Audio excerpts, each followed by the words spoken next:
जो प्रतिदिन रामायण का पाठ तथा श्रवण करता है, गंगा नहाता है और धर्म मार्ग का उपदेश देता है, ऐसे लोग राधे राधे दोस्तों, कैसे हैं आप सब। उम्मीद है आप सब अच्छे ही होंगे। हम आज का पाठ आरंभ करते हैं। जय श्री राम।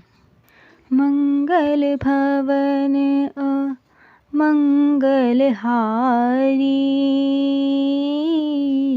द्रवौ सुदशरथ अजेर बिहारी। राम सिया राम जय जय राम। राम सिया राम जय जय राम। 5वां अध्याय रामायण के नभा श्रवण की विधि, महिमा तथा फल का वर्णन। सूत जी कहते हैं, रामायण का यह माध्यम सुनकर मुनीश्वर सनत कुमार बहुत प्रसन्न हुए। उन्होंने मुनिश्रेष्ठ नारद जी से पुनः जिज्ञासा की। सनत कुमार बोले, मुनीश्वर, आपने रामायण का महात्म्य कहा, अब मैं उसकी विधि सुनना चाहता हूँ। महाभाग मुने, आप तत्वार्थ ज्ञान में कुशल हैं, अतः अत्यंत कृपा पूर्वक इस विषय को यथार्थ रूप से बताएं। नारद जी ने कहा, महर्षियों, तुम लोग एकाग्रचित होकर रामायण की वह विधि सुनो जो संपूर्ण लोकों में विख्यात है। वह स्वर्ग तथा मोक्ष संपत्ति की वृद्धि करने वाली है। मैं रामायण कथा श्रवण का विधान बता रहा हूँ, तुम सब लोग उसे सुनो। रामायण कथा का अनुष्ठान करने वाले वक्ता एवं श्रोता को भक्ति भाव से भावित होकर उस विधान का पालन करना चाहिए। उस विधि का पालन करने से करोड़ों पाप नष्ट हो जाते हैं।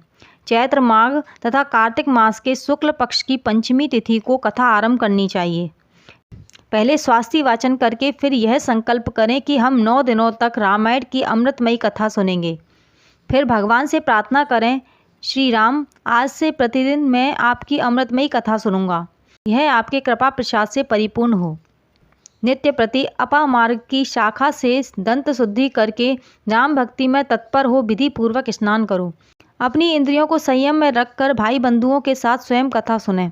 पहले अपने कुलाचार के अनुसार दंत धावन पूर्वक स्नान करके श्वेत वस्त्र धारण करें और शुद्ध हो घर आकर मौन भाव से दोनों पैर धोने के पश्चात आचमन करके भगवान नारायण का स्मरण करें।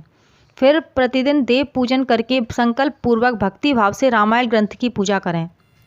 व्रती पुरुष आवाहन, आसन, गंध, पुष्प आदि के द्वारा ओम नमो नारायणाय इस मंत्र से भक्तिपरायण होकर पूजन करें। संपूर्ण पापों की निवृत्ति के लिए अपनी शक्ति के अनुसार 1, 2 या 3 बार प्रयत्न पूर्वक होम करें। इस प्रकार जो मन और इंद्रियों को संयम रखकर रामायण की विधि का अनुष्ठान करता है, वह भगवान विष्णु के धाम में जाता है, जहाँ से लौटकर वह फिर इस संसार में नहीं आता। जो रामायण संबंधी व्रत को धारण करने वाला तथा धर्मात्मा है, वह श्रेष्ठ पुरुष चांडाल अथवा पतित मनुष्य का वस्त्र और अन्न से भी सत्कार ना करे। जो नास्तिक, धर्म मर्यादा को तोड़ने वाले, परनिंदक और चुगलखोर हैं, उनका रामायण व्रतधारी पुरुष वाणी मात्र से भी आदर न करे। जो पति के जीवित रहते ही पर पुरुष के समागम से माता द्वारा उत्पन्न किया जाता है, उस जारज पुत्र को कुंड कहते हैं। ऐसे कुंड के यहाँ जो भोजन करता है, जो गीत गाकर जीविका चलाता है, देवता पर चढ़ी हुई वस्तु का उपभोग करने वाले मनुष्य का अन्न खाता है, वैद्य है, लोगों के मिथ्या प्रशंसा में कविता लिखता है, देवताओं तथा ब्राह्मणों का विरोध करता है, पराये अन्न का लोभी है और पर स्त्री में आसक्त रहता है, ऐसे मनुष्य का भी रामायण व्रती पुरुष वाणी मात्र से भी आदर ना करे। इस प्रकार दोषों से दूर एवं शुद्ध होकर जितेंद्रिय एवं सबके हित में तत्पर रहते हुए जो रामायण का आश्रय लेता है, वह परम सिद्धि को प्राप्त होता है।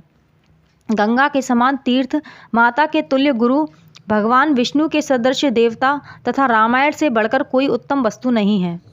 वेद के समान शास्त्र, शांति के समान सुख, शांति से बढ़कर ज्योति तथा रामायण से उत्कृष्ट कोई काव्य नहीं है। क्षमा के सदृश बल, कीर्ति के समान धन, ज्ञान के सदृश लाभ तथा रामायण से बढ़कर कोई उत्तम ग्रंथ नहीं है। रामायण कथा के अंत में वेदज्ञ वाचक को दक्षिणा सहित गौ का दान करें। उन्हें रामायण की पुस्तक तथा वस्त्र और आभूषण आदि दें। जो वाचक को रामायण की पुस्तक देता है, वह भगवान विष्णु के धाम में जाता है, जहाँ जाकर उसे कभी शोक नहीं करना पड़ता। धर्मात्माओं में श्रेष्ठ सनत कुमार, रामायण की नभा कथा सुनने से यजमान को जो फल प्राप्त होता है, उसे सुनो। पंचमी तिथि को रामायण की अमृतमयी कथा को आरंभ करके उसके श्रवण मात्र से मनुष्य सब पापों से मुक्त हो जाता है। यदि 2 बार यह कथा श्रवण की गई तो श्रोता को पुंडरीक यज्ञ का फल मिलता है। जो जितेंद्रिय पुरुष व्रत धारण पूर्वक रामायण कथा को श्रवण करता है वह 2 अश्वमेध यज्ञों का फल पाता है। मुनिवरों, जिसने 4 बार इस कथा का श्रवण किया है वह 8 अग्निष्ठोम के परम पुण्य फल का भागी होता है। जिस महामनुष्य पुरुष ने 5 बार रामायण कथा श्रवण का व्रत पूरा कर लिया है वह अग्निष्ठोम यज्ञ के द्विगुण पुण्य फल का भागी होता है। जो एकाग्रचित होकर इस प्रकार 6 बार रामायण कथा के व्रत का अनुष्ठान पूरा कर लेता है वह अग्निष्ठोम यज्ञ के 8 गुने फल का भागी होता है। मुनीश्वरों, स्त्री हो या पुरुष, जो 8 बार रामायण कथा सुन लेता है वह नरमेध यज्ञ का 5 गुना फल पाता है। जो स्त्री या पुरुष 9 बार इस व्रत का आचरण करता है उसे 3 गोमेध यज्ञ का पुण्यफल प्राप्त होता है।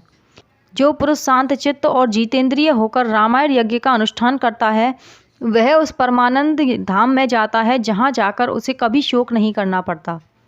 जो प्रतिदिन रामायण का पाठ तथा श्रवण करता है, गंगा नहाता है और धर्म मार्ग का उपदेश देता है, ऐसे लोग संसार सागर से मुक्त ही हैं, इसमें संशय नहीं है। महात्माओं, यतियों, ब्रह्मचारियों तथा प्रवीरों को भी रामायण की नभा कथा सुननी चाहिए।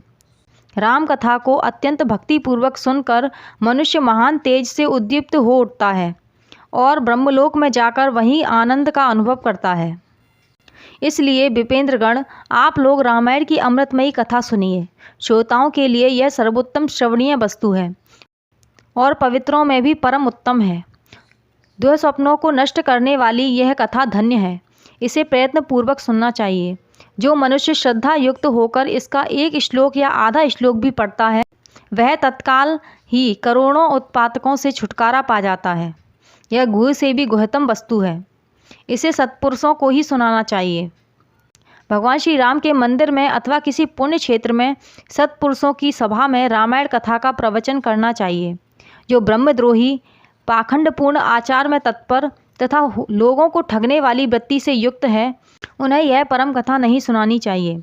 जो काम आदि दोषों का त्याग कर चुके हैं, जिनका मन राम भक्ति में अनुरक्त रहता है तथा जो गुरुजनों की सेवा में तत्पर हैं, उन्हीं के समक्ष यह मोक्ष की साधनभूत कथा बाँचनी चाहिए। श्री राम सर्वदेवमय माने गए हैं। वे आर्त प्राणियों की पीड़ा का नाश करने वाले हैं तथा श्रेष्ठ भक्तों पर सदा ही स्नेह रखते हैं। वे भगवान भक्ति से ही संतुष्ट होते हैं, दूसरे किसी उपाय से नहीं। मनुष्य विवश होकर भी उनके नाम का कीर्तन अथवा स्मरण कर लेने पर समस्त पापों से मुक्त हो परम पद का भागी होता है।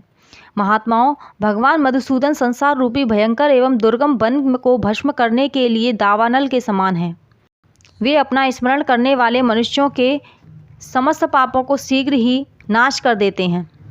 इस पवित्र काव्य के प्रतिपाद्य विषय वे ही हैं, अतः यह परम उत्तम काव्य सदा ही श्रवण करने योग्य है। इसका श्रवण तथा पाठ करने से यह समस्त पापों का नाश करने वाला है। जिसकी श्री राम रस में प्रीति एवं भक्ति है वही संपूर्ण शास्त्रों के अर्थ ज्ञान में निपुण और कृतकृत्य है। ब्राह्मणों, उसकी उपार्जित हुई तपस्या पवित्र, सत्य और सफल है, क्योंकि राम रस में प्रीति हुए बिना रामायण के अर्थ श्रवण में प्रेम नहीं होता है। जो द्विज इस भयंकर कलिकाल में रामायण तथा श्री राम नाम का सहारा लेते हैं वे ही कृतकृत्य हैं। रामायण की इस अमृतमयी कथा का नवा श्रवण करना चाहिए। जो महात्मा ऐसा करते हैं वे कृतज्ञ हैं, उन्हें प्रतिदिन मेरा बारंबार नमस्कार है। श्री राम का नाम, केवल श्री राम नाम ही मेरा जीवन है। कलयुग में और किसी उपाय से जीवों की सद्गति नहीं होती। सूत जी कहते हैं, महात्मा नारद जी के द्वारा इस प्रकार ज्ञान उपदेश पाकर सनत कुमार जी को तत्काल ही परमानंद की प्राप्ति हो गई। अतः विप्रवरों, तुम सब लोग रामायण की अमृतमयी कथा सुनो। रामायण को 9 दिनों में ही सुनना चाहिए। ऐसा करने वाला समस्त पापों से मुक्त हो जाता है। द्विजोत्तमों, इस महान काव्य को सुनकर जो पाचक की पूजा करता है उस पर लक्ष्मी सहित भगवान विष्णु प्रसन्न होते हैं। विपेंद्रगण, वाचक के प्रसन्न होने पर ब्रह्मा, विष्णु और महादेव जी प्रसन्न हो जाते हैं।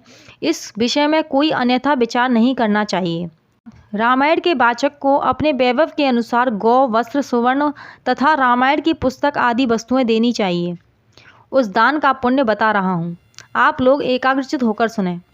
उस दाता को ग्रह तथा भूत वेताल आदि कभी बाधा नहीं पहुँचाते। श्री रामचरित्र का श्रवण करने पर श्रोता के संपूर्ण श्रेय की वृद्धि होती है। उसे ना तो अग्नि की बाधा प्राप्त होती है और ना चोर आदि का भय है। वह इस जन्म में उपार्जित किए हुए समस्त पापों से तत्काल मुक्त हो जाता है। वह उस शरीर का अंत होने पर अपनी 7 पीढ़ियों के साथ मोक्ष का भागी होता है। पूर्व काल में सनत कुमार मुनि के भक्ति पूर्वक पूछने पर नारद जी ने उनसे जो कुछ कहा था वह सब मैंने आप लोगों को बता दिया। रामायण आदि काव्य है। यह संपूर्ण वेदार्थों की सम्मति के अनुकूल है। इसके द्वारा समस्त पापों का निवारण हो जाता है। यह पुण्यमय काव्य संपूर्ण दुखों का विनाशक तथा समस्त पुण्यों और यज्ञों का फल देने वाला है। जो विद्वान इसके एक या आधे श्लोक का भी पाठ करते हैं उन्हें कभी पापों का बंधन नहीं होता। श्री राम को समर्पित किया हुआ यह पुण्य काव्य संपूर्ण कामनाओं को देने वाला है। जो लोग भक्ति पूर्वक इसे सुनते और समझते हैं उनको प्राप्त होने वाले पुण्य फल का वर्णन सुनो। वे लोग 100 जन्मों में उपार्जित किए हुए पापों से तत्काल मुक्त हो अपनी हजारों पीढ़ियों के साथ परम पद को प्राप्त होते हैं। जो प्रतिदिन श्री राम का कीर्तन सुनते हैं उनके लिए तीर्थ सेवन, गोदान, तपस्या तथा यज्ञों की क्या आवश्यकता है।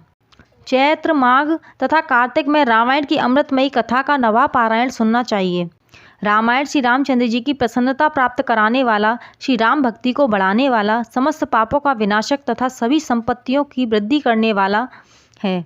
जो एकाग्रचित होकर रामायण को सुनता अथवा पढ़ता है वह सब पापों से मुक्त हो भगवान विष्णु के लोक में जाता है। इस प्रकार श्री स्कंद पुराण के उत्तरखंड में श्री नारद सनत कुमार संवाद के अंतर्गत रामायण महात्म्य के प्रसंग में फल का वर्णन नामक 5वां अध्याय पूरा हुआ।